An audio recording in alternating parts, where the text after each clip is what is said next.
Salve, salve! Eu sou o professor Marcos e pode ter certeza de uma coisa, você está no lugar certo, é aqui que se aprende bem, certo? Bom, vamos lá, eu vou começar vou contar uma coisinha aqui para vocês muito interessante, certo? Vocês com certeza já ouviram falar do Chile, que país bonito, não é?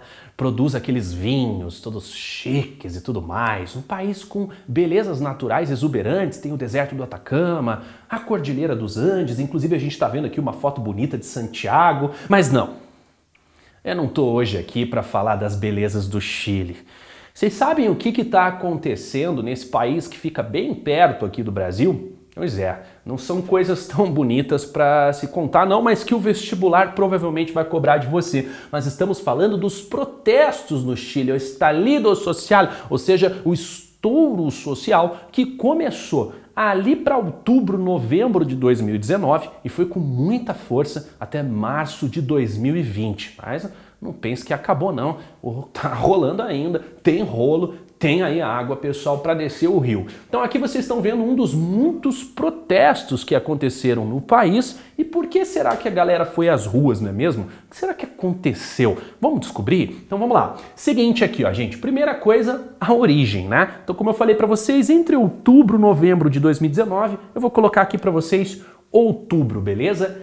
30 pesos a mais na tarifa de metrô, certo? Então o governo, pessoal, o que ele fez, né? Ele falou assim, ó, galera, é o seguinte, sabe como é a situação e tal, inflação, o custo aumentou, 30 pesos chilenos a mais lá na passagem do metrô. Só para vocês terem uma ideia, pessoal, 30 pesos chilenos, mais ou menos na cotação atual, dá cerca de 20 centavos de real, ok?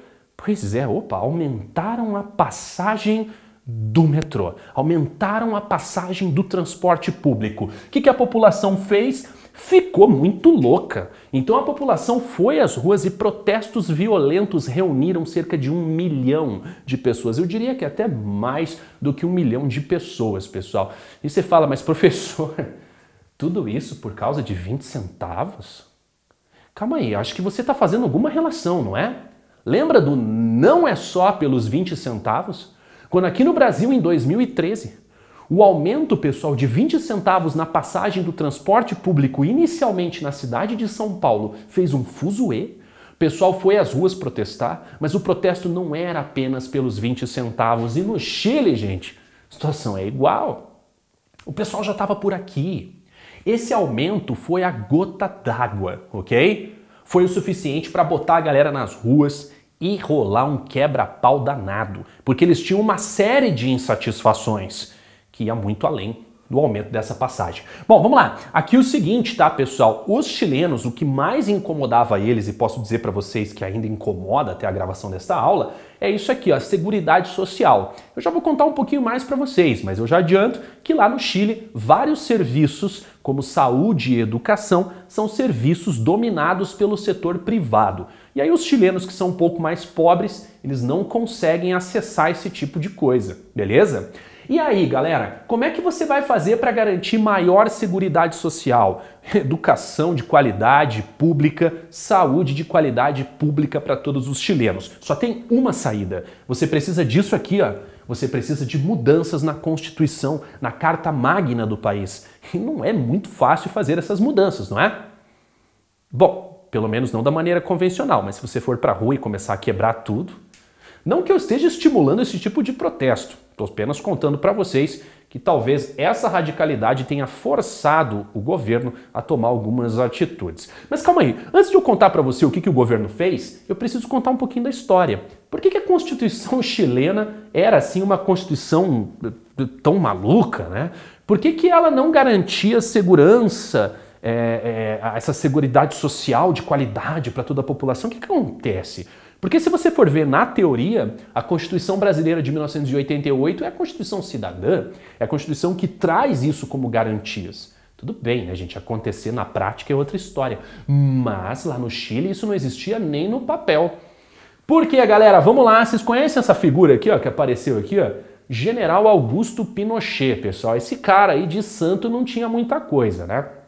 Ele governou o Chile entre 1973 e 1990. Então ele foi ali, pessoal, sem dúvida alguma, a principal figura da ditadura militar que ocorreu no Chile, que foi uma das mais duras, pessoal, da América Latina, ok? E esse cara aqui, ele tinha uns conchavos nervosos lá com a galera dos Estados Unidos, né? Então ele tinha, obviamente, né, pessoal, um apoio ao governo americano e um apoio do governo americano, que gostava muito da ideia do neoliberalismo econômico. E isso começou a se instalar no Chile, que a gente pode dizer aí que foi o primeiro país da América Latina a adotar políticas neoliberais. Você lembra o que são políticas neoliberais? As políticas neoliberais são aquelas que prezam pelo Estado mínimo, mínima intervenção do Estado nas situações socioeconômicas. Aí você deixa o quê? Deixa para livre concorrência das empresas privadas. E é por isso que você até hoje tem no Chile ali uma educação, se você quiser uma educação de qualidade, se quiser ali, né, pessoal, garantir ali uma boa aposentadoria, né, para tudo isso você tem que pagar, né? Isso não é um negócio que vem gratuitamente. Então vamos lá, gente, aqui ó, o que o cara começou a fazer? Primeiro, privatizar todos os serviços sociais, saúde, educação, segurança, um monte de coisa, ok? Ilegalidade dos sindicatos, então ele começou a considerar os sindicatos atos ilegais, porque os sindicatos eles prezavam o quê, né, pessoal? Pela melhoria da qualidade de vida do trabalhador, isso reduz o lucro das empresas. Então numa sociedade neoliberal, essa história de sindicato trabalhista não é muito atraente não. E a redução dos custos em vários setores. Num primeiro momento, sabe o que aconteceu no Chile, pessoal? Isso aqui, ó. Crescimento econômico absurdo. Se você pega um gráfico de crescimento econômico do Chile e compara, por exemplo, com o crescimento econômico brasileiro, o do Chile dispara, enquanto o do Brasil vai meio devagar, quase parando, certo? Você fala, pô, mas então deu certo, né, professor? Essas políticas, elas deram muito resultado. Calma, tudo tem o seu preço. Esse forte crescimento econômico, pessoal, ele é medido no geral. Mas, ao mesmo tempo, o que a gente percebeu? Que a desigualdade socioeconômica disparou também. Então, o Chile passou a se tornar um país um tanto quanto desigual. Esse elevado crescimento econômico e essas medidas neoliberais levaram a um elevadíssimo custo social, ok? E é isso que os chilenos protestam, é isso que eles pedem, a redução das desigualdades. Lá no Chile, se você não for no mínimo classe média, fica bem difícil de ter uma vida minimamente digna, ok? Mas professor, eu vi que o Chile é o país da América Latina mais bem colocado no ranking do IDH. Tem um PIB per capita elevadíssimo, junto com o Panamá, os maiores da América Latina. Mas calma lá, isso são apenas números. A gente não está analisando a situação prática, o dia a dia de quem vive no Chile. A população reclama bastante, ok? Então, por exemplo, gente que se aposenta, ganha ali um salário equivalente a uns 3 mil reais. Você fala, pô, mas dá para viver com 3 mil reais? Mais ou menos, né? O problema é viver com 3 mil reais tendo que pagar plano de saúde, educação lá do filho, do neto. Então você tem custo com tudo, ok? Beleza? Bom, pessoal, o seguinte aqui, ó. Eu falo como se o Brasil não é muito diferente, né? Mas enfim. E aí o governo, então, né, cedendo a esses protestos e com medo, né, de uma revolta ser construída no país, propôs essa nova agenda social que vai prever reformas sociais e políticas. Só que para fazer essas reformas, você tem que refazer a Constituição. A Constituição do Chile, pessoal, é de 1980, certo? Então um país que passou por tantas mudanças tem ainda uma Constituição lá do período militar.